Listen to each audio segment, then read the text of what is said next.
자, 우리가 오래간만에 이제 요한복음으로 또 돌아왔습니다.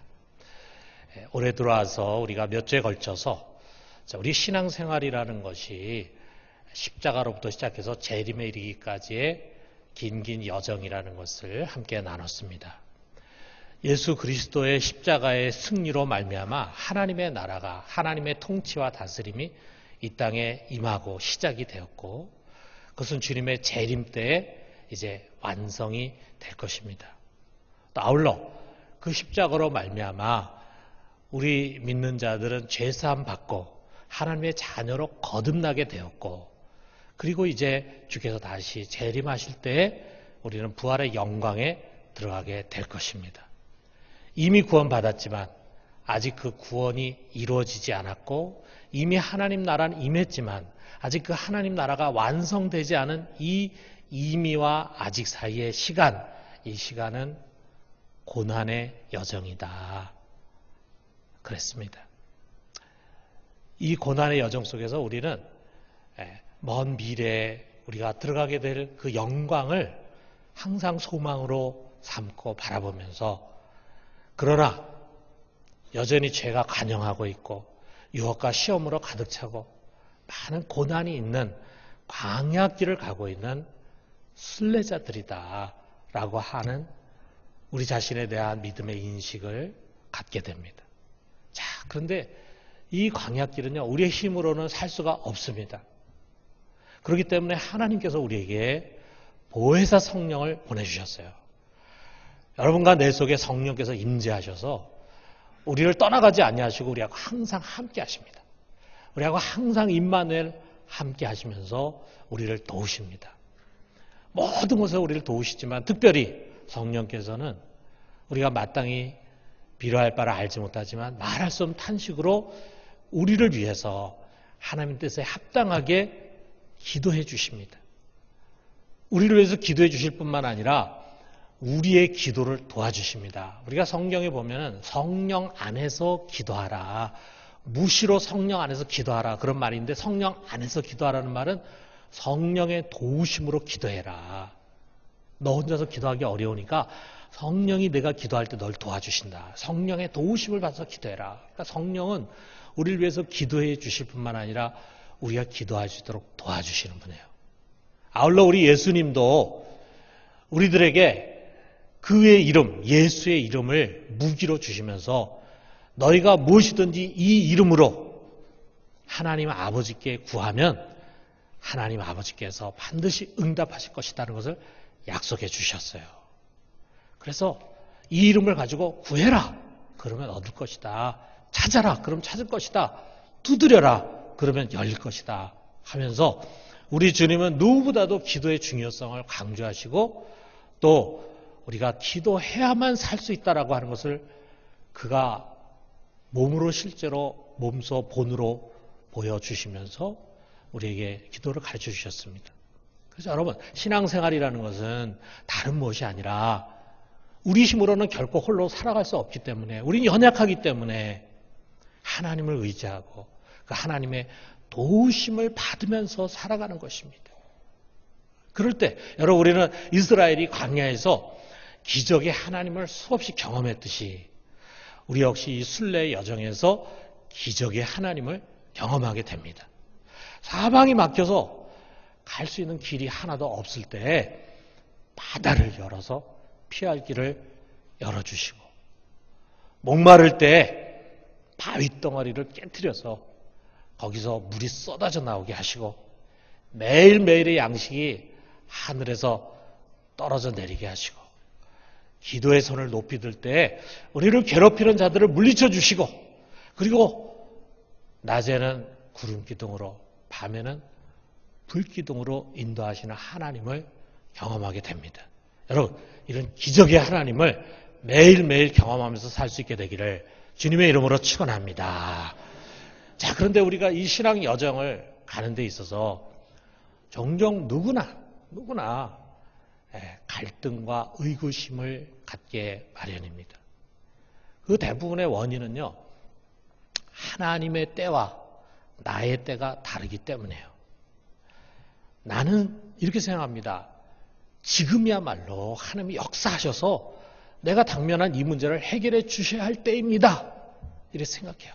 그런데 하나님은 아직 그때가 아니라고 말씀하시는 거예요.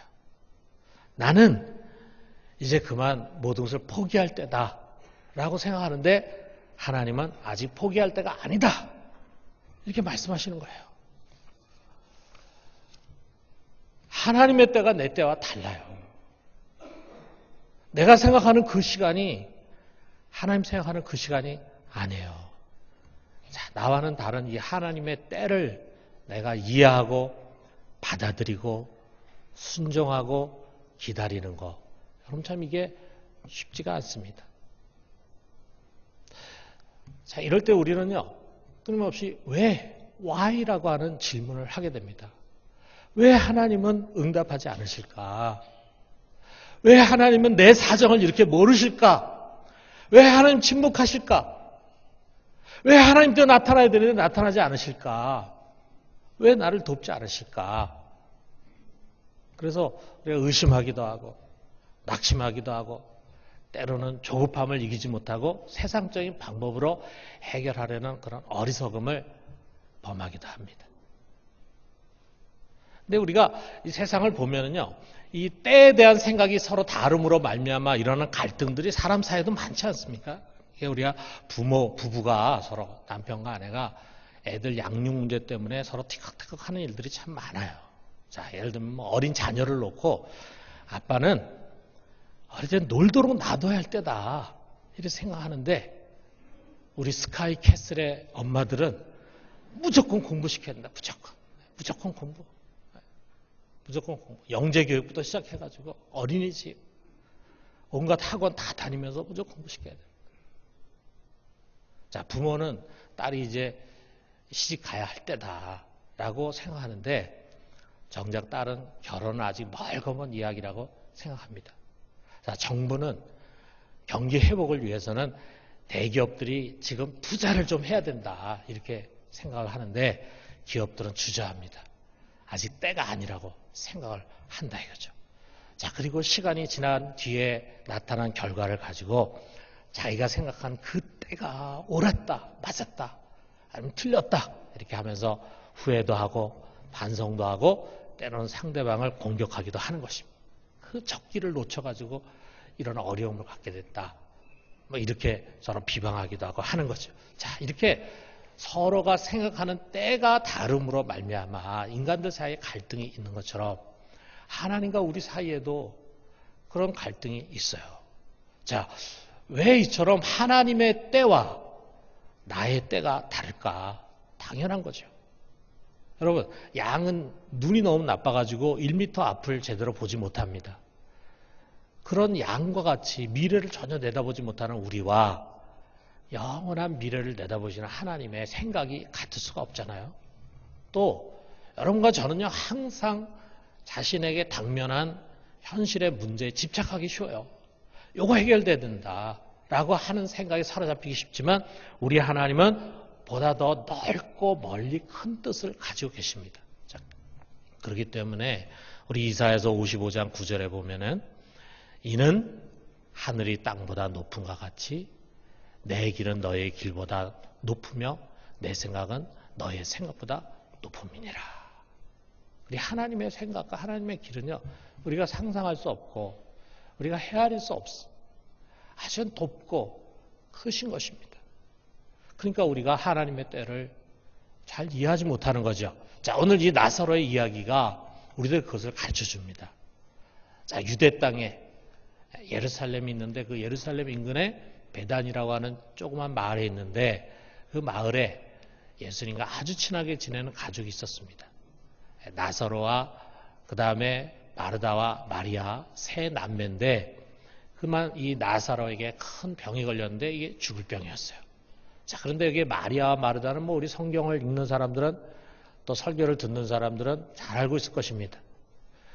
특별히 오늘 우리가 읽은 이 성경 속에서는 그중에 마리아에 대한 소개를 해주는데 예수님께 향유를 붓고 머리털로 그의 발을 닦던 아주 신실하고 헌신된 여인이에요. 예수님 얼마나 사랑하는 그런 여인이었는지 몰라요. 자, 그런데 그 마리아의 오라버니인 나사로가 병이 들었습니다.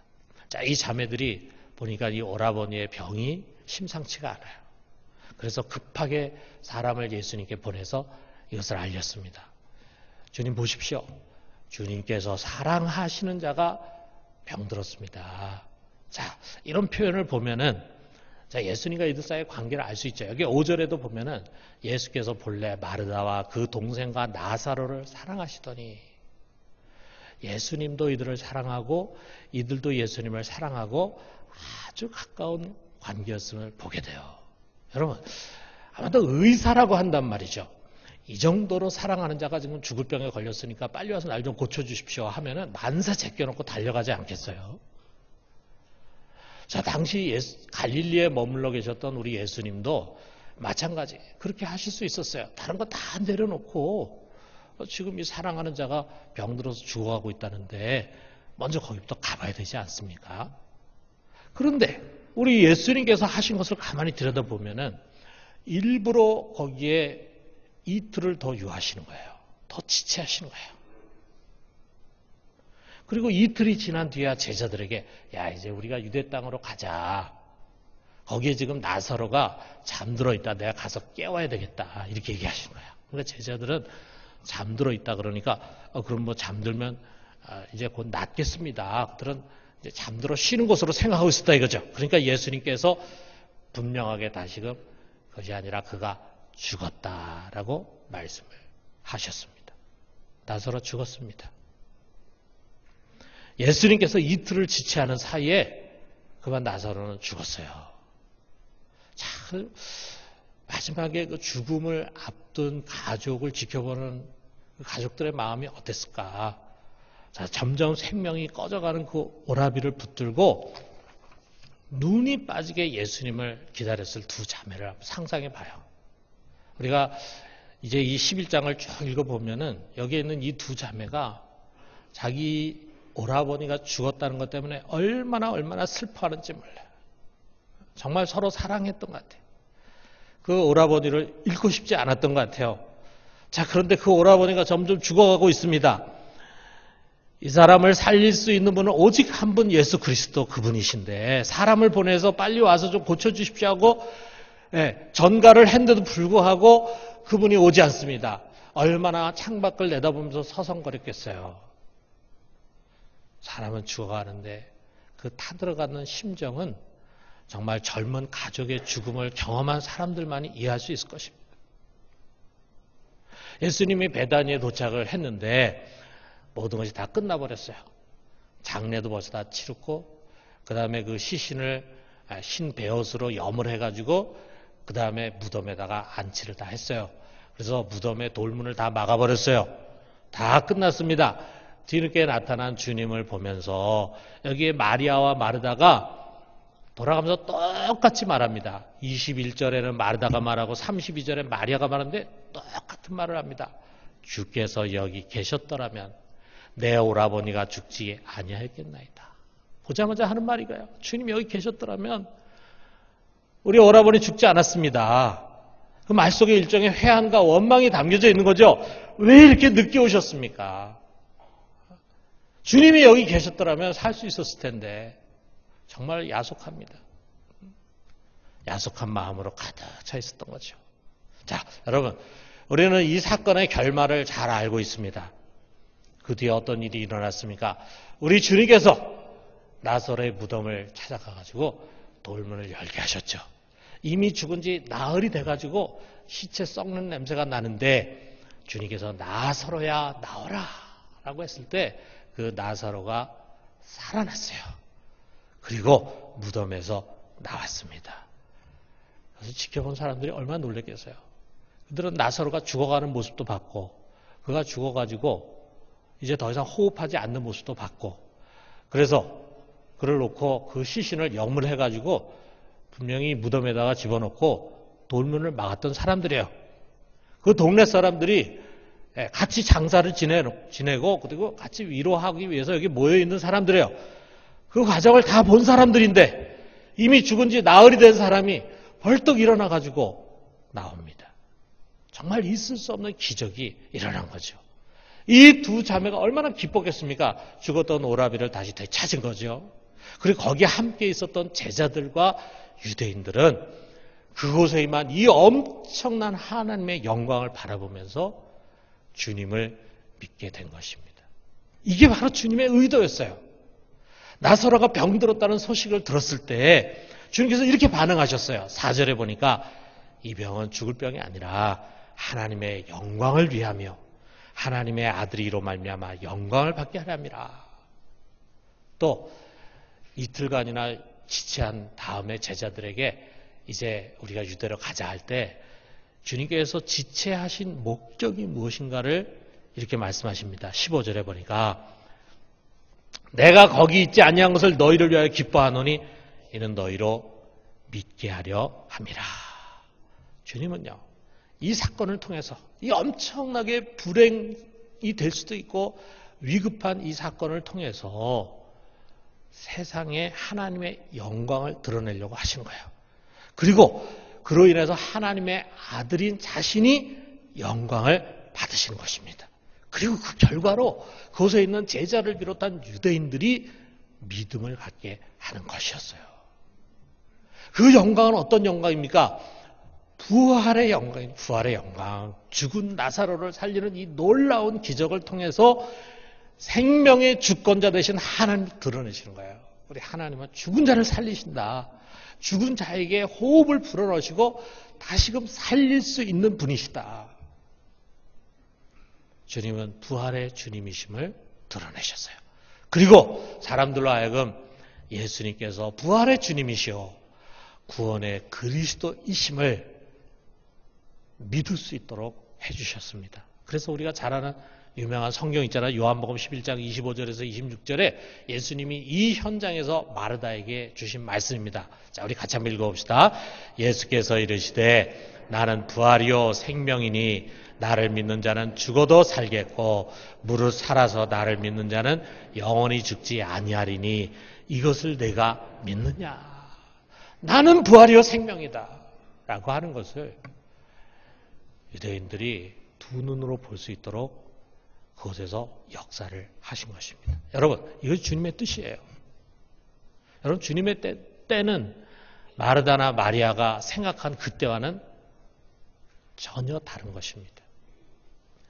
마리아나 마르다는 그들이 간절히 기대한 것은 예수님이 아직 자기 오라버니가 호흡하고 있을 때 살아있을 때 속히 오셔서 그를 낫게 해서 그래서 다시 살 수 있도록 해주는 그것이었어요. 그런데 우리 주님은 그 이상을 보고 계셨습니다. 그 이상. 정말 이 가정에 상상할 수 없는 생명의 축복이 임할 뿐만 아니라 하나님의 영광이 만천하에 드러날 시간. 그것이 바로 우리 주님께서 정하신 그의 때였던 것입니다. 여러분, 우리가 신앙생활을 하면서 살다 보면은요, 마리아나 마르다처럼 우리 역시 나의 때에 집착하기가 쉽습니다. 지금 문제가 해결이 되고 지금 어려움에서 벗어나야 한다고 생각해요. 지금이 하나님이 도우시고 역사하셔야 할 때입니다. 라고 하나님 앞에 때를 씁니다. 그러나 그것은 내가 생각하는 나의 때일 뿐이에요. 아직 하나님의 때가 아니에요. 하나님의 때가 기다리고 있습니다. 많은 경우에는요, 우리가 아직 그의 기적을 볼 준비를 하지 못하고 있어요. 지금 하나님이 그의 구원을 이루어주시면은 어떤 결과가 일어나냐면 10중 8구 사람들 우연이라고 해석을 해버려. 그냥 그건 우연이지. 꼭 하나님이 한 건가? 그게 우연이지. 또는 누군가의 도움으로 해결됐다 하면서 사람에게 영광을 돌려요. 그리고 또는 자기의 능력으로 그 일이 일어났다. 그래가지고 자기 자랑이나 또는 자기 의에 빠지기가 쉽습니다. 그래서 정작 그 일을 행하신 하나님께 영광 돌리지도 않고 감사하지도 않아. 그리고 그 엄청난 일을 경험했음에도 불구하고 믿음이 전혀 자라지를 않아요. 우리가 그런 일들을 참 종종 보게 됩니다. 그 하나님께서 구원해 주시고 하나님께서 역사해 주셨는데도 불구하고 하나님께 영광 돌리는 게 아니에요. 감사하지도 않아. 그래서 그걸 통해서 믿음이 자라지도 않아. 그런데 여러분, 하나님의 때가 있습니다. 주께서 친히 역사하실 그때에는 그의 영광이 세상에 드러나게 돼요. 그리고 그분이 그 일을 통해서 친히 영광을 받으십니다. 그리고 우리에게는 더 좋은 결과로 주어지게 되는 것입니다. 그럴 때 그 경험과 그 사건은 우리들의 믿음을 한 단계 더 높은 곳으로 이끌어주게 되어 있어요. 그래서 그때에 경험한 그 경험이 평생가 그 다음에 또 어려운 일을 만났을 때도 지금 내가 원하는 때 이루어지지 않다 해도 하나님은 그의 시간에 더 좋은 결과를 주실 것이다 라고 하는 믿음을 갖고 있다 보니까 두려움이 없어요. 여유를 가지고 기다릴 수 있게 됩니다. 사랑하는 성도 여러분, 내가 말하는 그때와 우리 하나님이 역사하시는 그때가 같지 않음을 우리가 항상 인정합시다. 내 때를 고집하지 말고 우리 겸손히 하나님 때를 기다려요.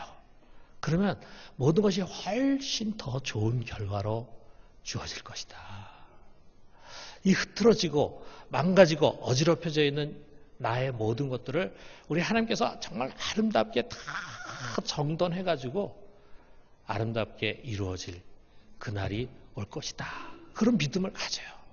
여러분, 제가 이렇게 목회자로서 교회를 섬기다 보면은요, 여러 다양한 사람들을 만나게 돼요. 여러 가지 교회 안에서 문제에 부딪히게 돼요. 근데 뭐 대부분의 것들은 우리가 함께 기도하고 또 제가 또 기도하고 하나님이 도와주시고 하나님의 지혜를 주시는 가운데 조금만 시간이 지나면 큰 어려움 없이 하나하나 다 풀려갑니다. 그런데 때로는 그렇지 못한 것들이 있어요. 이 문제는 꼭 해결이 돼야 돼. 속히 해결이 돼야 돼. 주님의 교회에 이런 일이 있어서는 안 돼. 때로는 너무도 교회 시험 되는 사람이 있어요. 근데 신앙 양심 안에서 내가 할 수 있는 일을 다 해보지만 해결의 길이 보이지도 않고 또 해결될 것 같지도 않은 생각이 듭니다. 그럴 때는 왜 이것이 해결되지 않을까? 왜 이 문제를 하나님께서 해결해 주시지 않을까? 그 이유와 목적을 알 수 없어요. 우리가 알 수 없는 게 너무 많잖아요. 그럴 때는 아직 하나님의 때가 되지 않은 것이다. 이렇게 받아들입니다. 문제 해결을 위해서 무리수를 두지 않아요. 여러분, 우리 예수님께서 곡식과 가라지 비유를 주셨잖아요. 주님은 곡식을 심었는데 원수가 와가지고 가라지 심었다 이거죠. 보니까 곡식 옆에 가라지 같이 자라고 있어. 그런데 그 가라지 뽑지 말라 했어요. 그거 뽑으려고 하다 보면 곡식까지 뽑히게 된다. 우리가 우리의 때에 문제를 해결하려고 하다 보면은 오히려 그것으로 말미암아 더 안 좋은 일을 겪게 되기 때문에 하나님께서 친히 그 일을 하실 때까지 우리는 기다려야 돼. 근데 여러분, 제가 젊어서 목회할 때는요, 그런 일을 겪게 되면은 그냥 저의 지혜와 인간적인 방법으로 해결해 보려고도 해봤어요. 그게 하나님 기뻐하지 않으시더라고요.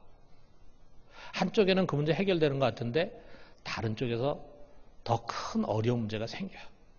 하나님의 영광을 드러내는 것이 아니라 하나님의 영광을 가리는 일이 되더라고요.